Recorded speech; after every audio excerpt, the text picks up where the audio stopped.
Hi everybody, I'm Dr. Richard Botha again. I'm a head strategist for Knowledge Electronic Media, and we help people to grow in order for them to run successful businesses.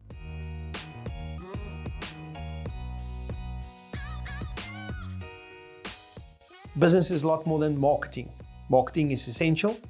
Without marketing, businesses die, but without leadership, marketing helps nothing.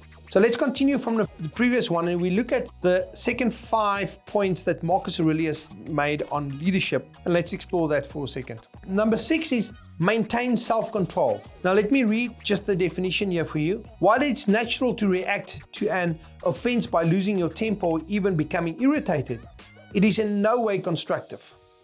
You can choose to spend your time and energy languishing over things that have already happened, or you can choose to be calm and address any problems that arise. By the time you find out about a problem, it's already in the past. It's happened. The horse is bolted. Everything, your leadership, everything boils down to how you react. And it's life. It's not the problem that arises. It's how we respond to that problem. How we step up and fix it. Because there are very few problems in life that cannot be fixed. Death is probably one of them. But we deal with a million problems every day, and it can be fixed. So here's a lesson from some guru that says that anger doesn't happen to you. You decide to be angry. Flying off the handle doesn't happen to you. You decide that in a split second, but you still decide that. To wallow in it, to sulk about it, to be angry for days doesn't happen to you. You decide it happens to you. We spoke earlier about consciousness. When you become conscious of these things, you can control it. You can control the outcome. You can control how you feel. You can control your reaction to everything. You can be angry and you can scream and shout at people for mistakes. That's your decision. Or you can decide to be calm about it, get to the root cause, respond appropriately, fix the problem, and fix it for the future. That is a leader's response. Number 7 is recognize that others can hurt you only if you let them. That is such an important thing. And most people only learn this lesson after a traumatic event in their life. I learned it after a very traumatic event in my life. And after I started speaking to people about it and doing research and being passionate about leadership, I found that 99% of people learned this lesson after trauma in their life. Because the hurt is something that you decide. If people And remember, this is not physical hurt. Because if somebody walks up to you and deck you and you've got a split lip, that's something different. But that heals very quickly, 2-3 days and it's gone.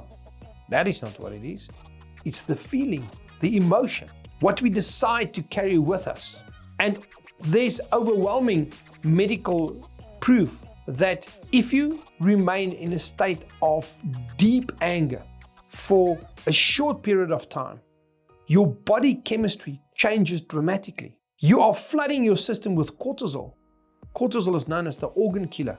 You are literally poisoning your system by staying in a state of anger or angst or being annoyed. You are literally poisoning your own system. And what you're doing, you're drinking the poison and waiting for the other guy to die. So you can decide if other people can hurt you or not. That's your decision. It's not a feeling, it's a decision. Just like love. It's not a feeling, it's a decision. You decide, do you love somebody every day? You don't probably have to like them every day, but you decide to love them every day, and it walks hand in hand with that point. Number 8 is know that pessimism can easily overtake you. Newton said that all bodies will tend to return to zero energy. Pessimism is negative energy. It's easy to wallow. It's easy to say, everything goes wrong, because that's the negative downward spiral. Because if I say, everything always goes wrong, I don't have to take accountability for what happened. It takes a lot of hard work. It takes a lot of hard thinking to intentionally point your life in a positive direction, to exert positive energy at all times, to fight pessimism. Because there's nothing in life that is so bad that it cannot be fixed. Even Viktor Frankl, that came out of Auschwitz, in his book, Man's Search for Meaning, speaks about it.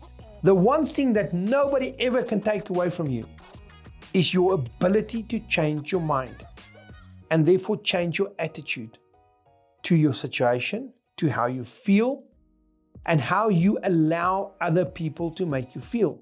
So, spoiler alert, nobody on earth can make you feel bad. Eleanor Roosevelt said that nobody can make you feel inferior without your permission. Your permission. You decide if somebody is going to make you angry, if somebody is going to hurt you, or if somebody brings you joy. It's your decision. It's not a feeling. It's not autonomous. You are a creature with a free will. Therefore, you decide. Number 9, practice kindness. Listen to this. Sincere kindness is invincible and more powerful than any negative transgression. It takes a strong leader to set aside ego and base emotions and behave with compassion. Stephen Covey said, first try to understand before being understood. That's the important part.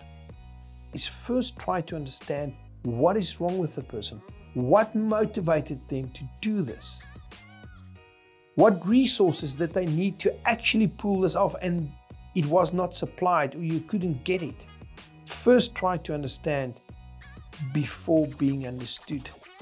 And then we get to the point of when is it empathy and when is it sympathy?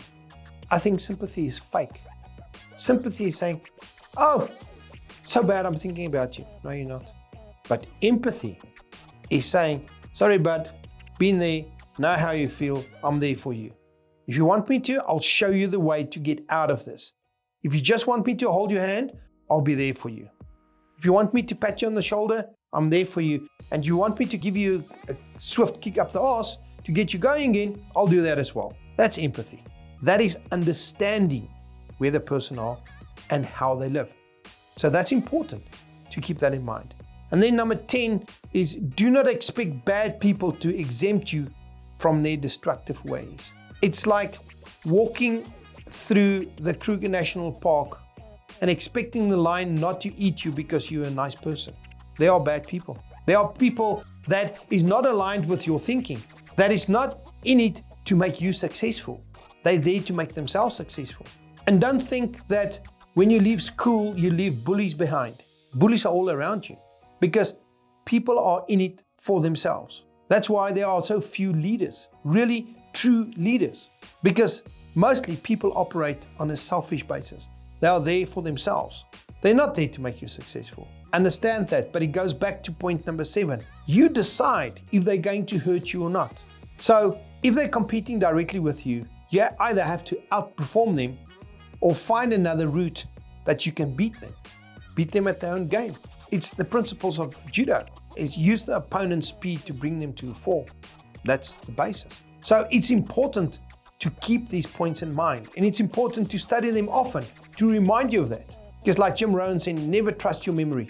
Write it down. And to really learn it, you have to read it often.